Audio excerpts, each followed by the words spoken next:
आज के पॉडकास्ट में हमारे मेहमान हैं एडवोकेट दीपक शर्मा। दीपक जी, बहुत बहुत स्वागत है आपका। धन्यवाद विवेक भाई। दीपक जी, अभी बीते सप्ताह में एक बहुत तेजी से घटनाक्रम बदला है।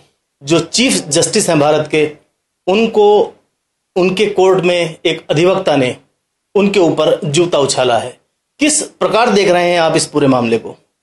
देखिए, ये जो घटना है वाकई में बड़ी दुखद है। सुप्रीम कोर्ट के इतिहास में पहली बार ऐसा हुआ है कि इस तरीके की घटना सामने आई है।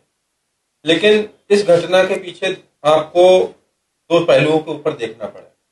पहला, जो हमारे चीफ जस्टिस हैं, ऑनरेबल चीफ जस्टिस, उनका स्टेटमेंट डाइटी यानी ईश्वर को लेके। दूसरा, उसका रिएक्शन जो हमारे एडवोकेट, जो सीनियर एडवोकेट हैं, उनके द्वारा रिएक्शन किया गया। तो सर देखिए, सबसे पहले अगर मैं चर्चा करूं कि जस्टिस गवई का जो हमारा स्टेटमेंट आया रिगार्डिंग द डाइटी, ईश्वर की एक प्रतिमा थी जिसके प्रतिमा का सिर खंडित था। उस खंडित सर के ऊपर उन्होंने कहा कि ईश्वर स्वयं लगा ले। तो सर, इस तरीके की जो प्रतिक्रियाएं हैं, ये आप freedom of speech and expression जरूर कह सकते हैं, लेकिन कोई भी आपका फंडामेंटल राइट एब्सोल्यूट नहीं। दीपक जी, धार्मिक या निजी भावना के आधार पर अदालत में इस तरह की कार्रवाई को कितना उचित ठहराया जा सकता है? देखिए, इस कार्रवाई के लिए तो आप उचित नहीं कह सकते, क्योंकि बहुत सारे तरीके थे। बतौर एडवोकेट आप उसके ऊपर क्या नाम है, केस फाइल कर सकते थे, अपनी रिट फाइल कर सकते थे कि फंडामेंटल राइट जो है उनका वायलेशन है। देखिए, कोई भी इंस्टीट्यूट है, इवन सुप्रीम कोर्ट जो हमारी है, वो अनुच्छेद 12 के अंतर्गत स्टेट की कैटेगरी में आती है। और स्टेट अगर कहीं पर किसी फंडामेंटल राइट का उल्लंघन करता है, जैसे कि मैंने आपसे कहा freedom of speech and expression, ये एब्सोल्यूट राइट नहीं है, इसके ऊपर भी अंकुश है। अनुच्छेद 19(2) आपकी बात करता है कि आप जो है पब्लिक डिसऑर्डर, कहीं पर नेशनल इंटीग्रिटी या सोवर्निटी या फ्रेंडली रिलेशनशिप, इनके ऊपर खतरा अगर कहीं पर है। दीपक जी, इस तरह की प्रतिक्रिया जैसी अधिवक्ता महोदय ने दी है, ये अभिव्यक्ति की स्वतंत्रता के दायरे में आती है या अराजकता कहलाई जाएगी? देखिए, ये दोनों ही प्रतिक्रियाएं अभिव्यक्ति की आजादी का उल्लंघन है, मेरा मानना है। चाहे जस्टिस गवई के द्वारा कहा गया हो, वो भी अभिव्यक्ति की आजादी का उल्लंघन है। आपको किसी भी संवैधानिक पद पर बैठकर इस तरीके की स्टेटमेंट नहीं देनी चाहिए। पहली गलती उनकी तरफ से है। दूसरी गलती अधिवक्ता महोदय की तरफ से है, जिन्होंने अपनी फ्रीडम ऑफ एक्सप्रेशन का नाम लेते हुए उन्होंने ये इस तरीके की प्रतिक्रिया करी।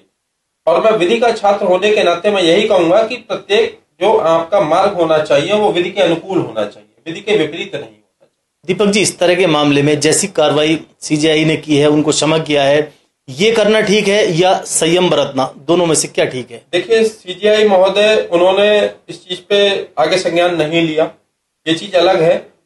अगर इस पर संज्ञान लेते तो हमारे जो नए कानून आए हैं, बीएनएस खास तौर से, उसके अंदर जो हमारी धारा 131 है, धारा 132 है, इसके तहत प्रावधान है कि अगर आप कहीं पर किसी पब्लिक जो सर्वेंट है उसके लिए उसके कार्य में अवरोध पैदा करते हैं या उसका कहीं पर डिसऑनर करते हैं उसका, तो आपको प्रावधान है, यहाँ पर सजा का भी प्रावधान है।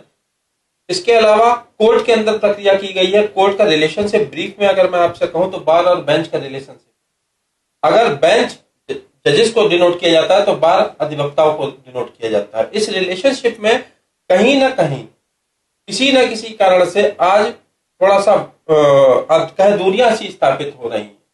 क्या दीपक जी, न्यायालय में हमला करने वालों की या इस तरह की प्रतिक्रिया देने वाले लोगों पर कठोर कानून होना चाहिए? जी बिल्कुल होना चाहिए। कानून अगर नहीं होगा तो आज जस्टिस जो हमारे चीफ जस्टिस साहब है उनके ऊपर किया गया, कल को डिस्ट्रिक्ट कोर्ट में कोई किसी के लिए अपराधी किसी चीज से अगर असंतुष्ट होगा, कोई या कोई व्यक्ति असंतुष्ट होगा, तो उनके साथ ऐसी हाथापाई या इस तरीके की घटनाएं जो दुखद है जो हो सकती है। दीपक जी, इस सब मामले को लेकर मीडिया की क्या भूमिका होनी चाहिए? देखिए, मीडिया जो है, मीडिया के ऊपर ज्यादा अगर बात ना करूं तो ही अच्छा है, क्योंकि मीडिया बायस्ड है। मीडिया दो तरीके की मीडिया है। एक वह मीडिया है जो इस समय सनातन का एजेंडा चला रही है, एक मीडिया वो है जो इस समय इस्लाम का एजेंडा चला रही है। तो मीडिया, और मीडिया में भी खास तौर से मैं कहूंगा सोशल मीडिया अपनी जिम्मेदारी कभी नहीं निभाती। सोशल मीडिया अगर जिम्मेदारी उठाने लगे और कंटेंट क्रिएटर एक जिम्मेदारी के साथ अगर बात करने लगे तो इतना समाज में जो आज अलगाववाद पैदा हो गया, ये नहीं हो। दीपक जी, न्यायपालिका को संयम और शक्ति दोनों में संतुलन किस प्रकार बनाए रखना चाहिए? देखिए, एक चीज है रूल ऑफ लॉ, आपकी जो न्यायपालिका है वो विधि के अनुकूल ही आचरण करेगी, तभी सब चीजें उचित लगेंगी और सभी के अंदर एक संतोष जाहिर होगा। जब न्यायपालिका में न्यायमूर्ति महोदय अगर इस तरीके की किसी भी धार्मिक भावनाओं के लिए आहत करते हैं और उसे अगर हम कहें कि freedom of speech and expression है, तो साहब freedom of speech and expression मैं पुनः कहूंगा एब्सोल्यूट राइट नहीं। संविधान में वर्णित कोई भी मूलभूत अधिकार एब्सोल्यूट नहीं है, उसके ऊपर रिस्ट्रिक्शंस हैं। यहाँ तक कि प्रत्येक व्यक्ति को जीवन जीने का अधिकार है, परंतु अगर वही अपराध करता तो उसका जीवन जो है समाप्त भी किया जा सकता है, लेकिन विधि के अनुसार। आपके नियम है, आपके हर चीज के ऊपर आपका कानून बैठा हुआ है, रूल ऑफ लॉ प्रिवेल करेगा, तभी समाज में शांति। ठीक है दीपक जी, अधिवक्ता के द्वारा एक जज के ऊपर, सीजेआई के ऊपर जूता फेंकना आप किस प्रकार देख रहे हैं, क्रिया या क्रिया की प्रतिक्रिया? मैं क्रिया प्रतिक्रिया इसमें नहीं जाऊंगा कि क्रिया है या प्रतिक्रिया है, बस मैं ये कहूंगा कि जो घटना घटित हुई है वह विधिपूर्ण नहीं, मैं इतना कहूंगा। क्योंकि क्रिया और प्रतिक्रिया ये जो चीजें हैं ये एक आम आदमी के लिए कि क्रिया की प्रतिक्रिया होगी। आप चीफ जस्टिस हैं और चीफ जस्टिस केवल आप सुप्रीम कोर्ट के नहीं, पूरे संपूर्ण भारतवर्ष आपसे आशा रखती है कि आपके द्वारा पद पर बैठकर एक गरिमा में आपको स्टेटमेंट भी देना है, आपको न्यायपूर्ण बात भी रखनी है। अगर आप इस तरीके की स्टेटमेंट पास करेंगे तो वो भी गलत है, और उसकी जिसे आप मीडिया कह रही है कि प्रतिक्रिया, ये प्रतिक्रिया भी गलत है। दीपक जी, आपको क्या लगता है, देश की सर्वोच्च न्यायालय में इस तरह का मामला हुआ है और पहली बार इस तरह का बड़ा मामला प्रकाश में आया है, क्या सर्वोच्च न्यायालय को इस तरह के मामले में टीका टिप्पणी देने से बचना चाहिए? बिल्कुल बचना चाहिए। देखिए, आपको अकॉर्डिंग टू लॉ बात करनी चाहिए। There shall be no loose talk, कोई लूज टॉक नहीं होनी चाहिए। आपका स्टेटमेंट तथ्यों के आधार पर होना चाहिए, आपका स्टेटमेंट रीजनेबल होना चाहिए, आपका स्टेटमेंट ऐसा होना चाहिए जो कि रिलेटिंग टू लॉ। आपने इस तरीके के स्टेटमेंट, देखिए अब मीडिया की अगर मैं बात करूं तो मीडिया में बहुत सी जगह ये भी चालू हो गया है कि साहब वो दलित थे और एक सवर्ण उनके ऊपर जूता फेंक दिया।